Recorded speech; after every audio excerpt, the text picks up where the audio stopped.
റോമാലേഖനം 2-ാം അധ്യായം 1-ാം വാക്യം. അതുകൊണ്ടെന്ന് പറയുമ്പോൾ മുകളിലുള്ള വാക്യങ്ങൾ വായിച്ചിട്ട് വേണം അതുകൊണ്ടെന്നുള്ളത് എന്താണെന്ന് മനസ്സിലാക്കാനായിട്ട്. അതിനിപ്പോൾ സമയമില്ലാത്തതുകൊണ്ട് വായിക്കുന്നില്ല. അതായത് അതിൻ്റെ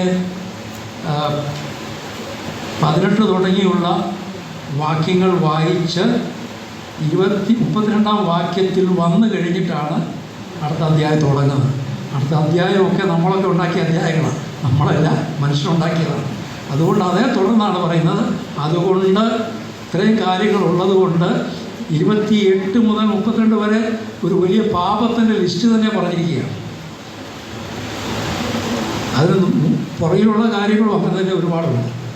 അതിനുശേഷം പറയുകയാണ്, അതുകൊണ്ട് മറ്റുള്ളവരെ വിധിക്കുന്ന മനുഷ്യ, നിനക്ക് ഒഴിവ് കഴിവ് ഒന്നും ഇല്ല.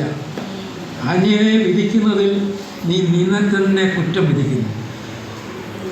വിധിക്കുന്ന നീ അത് തന്നെ പ്രവർത്തിക്കുന്നല്ലോ. ഒരു മിനിറ്റ് നമ്മളിലേക്കൊന്ന് നോക്കിയിട്ട് നമ്മളങ്ങനെയാണോ നോക്കി? നമ്മൾ അനേകരെ വിധിക്കുന്നുണ്ടോ? വിധിക്കുന്ന നീ അങ്ങനെ തന്നെയാണെന്ന് ഒരു മിനിറ്റ് നമ്മളിലേക്ക് നോക്കിയാൽ മതി. വേറെ ആരെയും നോക്കരുത്, നമ്മളിലേക്ക് നോക്കണം. അങ്ങനെയാണോ ഞാൻ? എന്നാൽ 2-ാം വാക്യം, എന്നാൽ അങ്ങനെയുള്ളവ പ്രവർത്തിക്കുന്നവർക്ക് നേരെ ദൈവത്തിൻ്റെ വിധി സത്യത്തിനനുസരണമായിരിക്കുന്നു എന്ന് നാം അറിയും. അതുകൊണ്ട് കർത്താവ് പോലും, പിതാവായ ദൈവം പോലും എപ്പോഴാണ് വിധിക്കുന്നതെന്നറിയാമോ? എബ്രായ ലേഖനം 9-ാം അധ്യായത്തിൽ നമ്മൾ വായിക്കുന്നുണ്ട്. മരണത്തിന് ശേഷമേ ഉള്ളൂ വിധി. ഇന്ന് സോഷ്യൽ മീഡിയ നോക്കിയാൽ അവിടെ ഈ വിധികൾ വർദ്ധിച്ചുകൊണ്ടിരിക്കുകയാണ്. ഇവരെ കുറ്റപ്പെടുത്തുന്നു, അവരെ കുറ്റപ്പെടുത്തുന്നു, വിധിക്കുകയാണ്. അത് നമുക്ക് വായിച്ചുകൊണ്ട് കേട്ടുകൊണ്ടിരിക്കാൻ രസമുണ്ട്. അവരങ്ങനെയാണല്ലോ, ഇങ്ങനെയാണ്. അതൊരു രസമുണ്ട്. എല്ലാം രസത്തിന് വേണ്ടിയാണല്ലോ ജീവിക്കുന്നത്. മനുഷ്യനെല്ലാം രസത്തിന് വേണ്ടിയാണ് ജീവിക്കുന്നത്. നമ്മൾ രസത്തിന് വേണ്ടി ആയിരിക്കരുത്. ഇത് ശക്തമായിട്ട് സംസാരിച്ചുകൊണ്ട് ഞാൻ പറയുകയാണ്, നമുക്ക് വിധിക്കാൻ ഒരാളേ ഉള്ളൂ, അത് നമ്മൾ തന്നെയാണ്. അതെല്ലാ ദിവസവും വിധിച്ചുകൊണ്ടിരിക്കണം. കാരണം വിധിക്കാനുള്ളതുകൊണ്ട് ഒരു ദിവസം അതിൻ്റെ ദിവസത്തിൻ്റെ തീരുമ്പോൾ നമുക്ക് ഒരുപാട് കാര്യങ്ങൾ വിധിക്കാനുണ്ട്. അപ്പോൾ നാം മറ്റുള്ളവരെ എന്തിനാണ് വിധിക്കാൻ സമയമെടുക്കുന്നത്? അതിനുള്ള സമയമില്ല. ദൈവം പോലും അത് ചെയ്യുന്നില്ല. എബ്രായ ലേഖനത്തിൽ നമ്മൾ 9-ാം അധ്യായത്തിൽ വായിക്കുന്നത്, ഒരിക്കൽ മരണവും പിന്നെ ന്യായവിധിയും ദൈവം മനുഷ്യർക്ക് നിയമിച്ചിരിക്കുന്നതാണ്. അപ്പം അതിനു മുമ്പ് ദൈവം പോലും വിധിക്കുന്നില്ലാതെ. അങ്ങനെയാണെങ്കിൽ ഈ പൊടി പോലിരിക്കുന്ന നമ്മെ രക്ഷിച്ച കർത്താവിനെയും പിതാവിനെയും മാറ്റി നിർത്തിക്കൊണ്ട് നമ്മൾ വിധിക്കുന്നെങ്കിൽ ആ സിംഹാസനത്തിൽ കയറിയിരിക്കുകയാണ് എന്നുള്ളത് മറന്നു പോകരുത്. ഈ ചിന്ത നമ്മുടെ ഹൃദയത്തിൽ സൂക്ഷിച്ചു വയ്ക്കണം. കാരണം ഞാനും നിങ്ങളും വളരെ ചെയ്തുകൊണ്ടിരിക്കുന്നതാണ്. അതിൽ നിന്ന് നാം സ്വതന്ത്രം പ്രാപിക്കണം. നമ്മൾ വിചാരിക്കും നീതിയായിട്ടല്ലേ നമ്മൾ പറയുന്നത്. നമുക്ക് മറ്റുള്ളവരെ വിധിക്കുവാൻ ഒരവകാശവുമില്ല. ഇന്നത്തെ വചനത്തിൻ്റെ ശുശ്രൂഷകൾ കൊണ്ട് നമുക്ക് ലഭിക്കേണ്ട 1-2 വാക്യങ്ങളോട് വായിച്ച ശേഷം ഞാൻ ഇരുന്നു കൊള്ളാം. അത് 2 പത്രോസ് 1-ാം അധ്യായം. പത്രോസ് എപ്പോഴും ഈ കാര്യങ്ങൾ ഓർപ്പിച്ചുണർത്തുവാനായിട്ട് ആഗ്രഹിച്ചുകൊണ്ട് നീണ്ട വർഷങ്ങളായിട്ട് തൻ്റെ വിശുദ്ധന്മാരെ കൊണ്ട് ഇപ്പോഴും പറയിച്ചുകൊണ്ടിരിക്കുകയാണ്. 1-ാം നൂറ്റാണ്ട് മുതൽ പത്രോസിൻ്റെ ജീവകാലം കഴിഞ്ഞ ശേഷം പല വിശുദ്ധന്മാരെ കൊണ്ട് ഇങ്ങനെ പറഞ്ഞുകൊണ്ടേയിരിക്കുകയാണ്. എന്താണത് ഇവിടെ പറഞ്ഞിരിക്കുന്നത്? 2 പത്രോസ് 1-ാം അധ്യായം 4 തുടങ്ങിയുള്ള വാക്യങ്ങൾ ഇങ്ങനെയാണ് വായിക്കുന്നത്. വായിക്കുക മാത്രമേ ഉള്ളൂ. അത് വായിക്കുമ്പോൾ നമുക്ക് മനസ്സിലാക്കാൻ എളുപ്പമുണ്ട്. ഒരു വ്യാഖ്യാനമില്ലാതെ തന്നെ അത് മനസ്സിലാക്കാൻ പറ്റും. 3-ാം വാക്യം തൊട്ട് വായിക്കുന്നത്, തൻ്റെ മഹത്വത്താലും ശ്രേഷ്ഠതയാലും നമ്മെ വിളിച്ചവൻ്റെ പരിജ്ഞാനത്താൽ അവൻ്റെ ദിവ്യശക്തി ജീവനും ഭക്തിക്കും ആവശ്യമായതൊക്കെയും നമുക്ക് ദാനം ചെയ്തിരിക്കുന്നുവല്ലോ.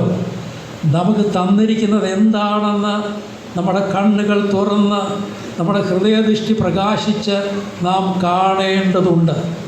പഴയ നിയമ വിശുദ്ധന്മാർ വചനം ധ്യാനിക്കുകയായിരുന്നു. ധ്യാനിക്കുമ്പോൾ അത് അറിവായിട്ട് അവർക്ക് കിട്ടിയിരുന്നു. ഇന്നും ധ്യാനിച്ചാൽ നമുക്കും അറിവായി കിട്ടും. അറിവ് വേണമെങ്കിൽ നമുക്ക് പറയുകയും ചെയ്യാം. എന്നാൽ പുതിയ നിയമത്തിൽ നാം കാണുന്നത്, എഫേസ്യ ലേഖനം 1-ാം അധ്യായത്തിൽ നാം വായിക്കുന്നത്, വെളിപ്പാടിൻ്റെയും ജ്ഞാനത്തിൻ്റെയും ആത്മാവിനെ നൽകേണ്ടതിനും. അപ്പോൾ വചനത്തിൻ്റെ വെളിപ്പാടാണ് പുതിയ നിയമത്തിൽ നമുക്ക് നൽകിക്കൊണ്ടിരിക്കുന്നത്. ആ വെളിപ്പാടിലാണ് സഭ വളർച്ച പ്രാപിക്കുന്നത്. ഇവിടെ നാം ഓർക്കണം, ധ്യാനം എന്നുള്ളത് സങ്കീർത്തന ധ്യാനം നമ്മൾ വായിക്കുന്നുണ്ടല്ലോ. 5-ാം സങ്കീർത്തനത്തിലെ ധ്യാനത്തിങ്കൽ തീ കത്തി അപ്പോൾ ഞാൻ അവിടുത്തെ സംസാരിച്ചു എന്നൊക്കെ വായിക്കുന്നുണ്ട്. അതുകൊണ്ട് ചില സങ്കീർത്തനങ്ങളൊക്കെ വായിക്കുമ്പോൾ ഈ പുതിയ നിയമ വിശ്വാസികളെ വെല്ലുവിളിക്കുന്ന ചില വാക്യങ്ങൾ പഴയ നിയമത്തിൽ സങ്കീർത്തനത്തിലുണ്ട്. എന്നാൽ അതിലൊക്കെയും ഉപരിയായിട്ടാണ് ദൈവം നമ്മെ തിരഞ്ഞെടുത്തിരിക്കുന്നത് എന്ന് നാം തിരിച്ചറിയണം. നാം അവിടുത്തെ സന്നിധി, എഫേസ്യ ലേഖനം 1-ാം അധ്യായം 4-ാം വാക്യത്തിൽ വായിക്കുന്നത്, നമ്മെ തൻ്റെ സന്നിധിയിൽ വിശുദ്ധരും നിഷ്കളങ്കരുമാകേണ്ടത് ലോകസ്ഥാപനത്തിന് മുമ്പ് നമ്മെ ക്രിസ്തുവിൽ തിരഞ്ഞെടുത്തു. എന്ത് യോഗ്യത ഉണ്ടായിട്ടാണ് നമ്മളെ തിരഞ്ഞെടുത്തത്? ഒരു യോഗ്യതയും പറയുവാനില്ലായിരുന്നു. എന്താണ് നമുക്ക് പറയുവാനുള്ളത്? ഒന്നുമില്ല. പാപത്തിൻ്റെ അടിത്തട്ടിൽ കിടന്ന നമ്മെ കർത്താവ് രക്ഷിച്ചു എന്നുള്ള കർത്താവിൻ്റെ സ്നേഹമാണ് നമ്മളെ അതിലേക്ക് കൊണ്ടുവരുന്നത്. ആ സ്നേഹത്തിൽ നിറഞ്ഞാണ് ആ ഒരു ക്രിസ്തീയ ജീവിതം നയിപ്പാൻ കർത്താവ് നമ്മെ വെല്ലുവിളിക്കുന്നത്. ഞാൻ ചില വാക്യങ്ങൾ വായിച്ചങ്ങ് നിർത്തുകയാണ്. തൻ്റെ മഹത്വത്താലും ശ്രേഷ്ഠതയാലും നമ്മെ വിളിച്ചവൻ്റെ പരിജ്ഞാനത്താൽ അവൻ്റെ ദിവ്യശക്തി ജീവനും ഭക്തിക്കും ആവശ്യമായതൊക്കെയും നമുക്ക് ദാനം ചെയ്തിരിക്കുന്നുവല്ലോ. അവയാൽ അവൻ നമുക്ക് വിലയേറിയതും അതിമഹത്തായ വാഗ്ദത്തങ്ങൾ നൽകിയിരിക്കുന്നു. ഇവയാൽ ആ വാഗ്ദത്തങ്ങളാൽ നിങ്ങൾ ലോകത്തിൻ മോഹത്താലുള്ള നാശം വിട്ടൊഴിഞ്ഞ് ദിവ്യ സ്വഭാവത്തിന് കൂട്ടാളികളായി തീരുവാൻ ഇടവരുന്നു. സ്വർഗത്തിൽ ചെന്ന ശേഷമല്ല, ഇവിടെ സംഭവിക്കേണ്ട കാര്യത്തെക്കുറിച്ചാണ് ഈ വായിക്കുന്നത്. ഈ കാരണത്താൽ നിങ്ങൾ എല്ലാ പ്രയത്നവും ചെയ്തുകൊണ്ട്, ഒന്നും ചെയ്യേണ്ടെന്നല്ല, ഉത്സാഹത്തോടെ സകല ഉത്സാഹവും കഴിച്ച് എല്ലാ പ്രയത്നവും ചെയ്തുകൊണ്ട് ഇവ കൂട്ടിച്ചേർത്തുകൊള്ളുകയും നിങ്ങളുടെ വിശ്വാസത്തോട് സ്വഭാവശ്രേഷ്ഠതയോട് പരിജ്ഞാനത്തോട് ആത്മനിയന്ത്രണത്തോട് സഹിഷ്ണുതയോട് ഭക്തിയോട് സഹോദരപ്രീതിയോട് സ്നേഹവും കൂട്ടിക്കൊള്ളുകയും ഇവയെല്ലാം നിങ്ങളിൽ സമൃദ്ധമായി ഉണ്ടെങ്കിൽ, മേൽപ്പറഞ്ഞവയെല്ലാം നിങ്ങൾക്ക് സമൃദ്ധിയായി ഉണ്ടെങ്കിൽ നിങ്ങൾ നമ്മുടെ കർത്താവായ യേശു ക്രിസ്തുവിൻ്റെ പരിജ്ഞാനം സംബന്ധിച്ച് ഉത്സാഹമില്ലാത്തവരും ഫലമില്ലാത്തവരും ആയിരിക്കുകയില്ല. നമ്മൾ ഫലമില്ലാത്തവരായിരിക്കുകയില്ല. കൊമ്പ് മുന്തിരിവള്ളിയോട് ചേർന്നിരിക്കുന്നത് കൊണ്ടാണ് ഫലം പുറപ്പെടുവിക്കുന്നത്. വെട്ടിമാറ്റിയാൽ എല്ലാ പ്രശംസയും തീർന്നു.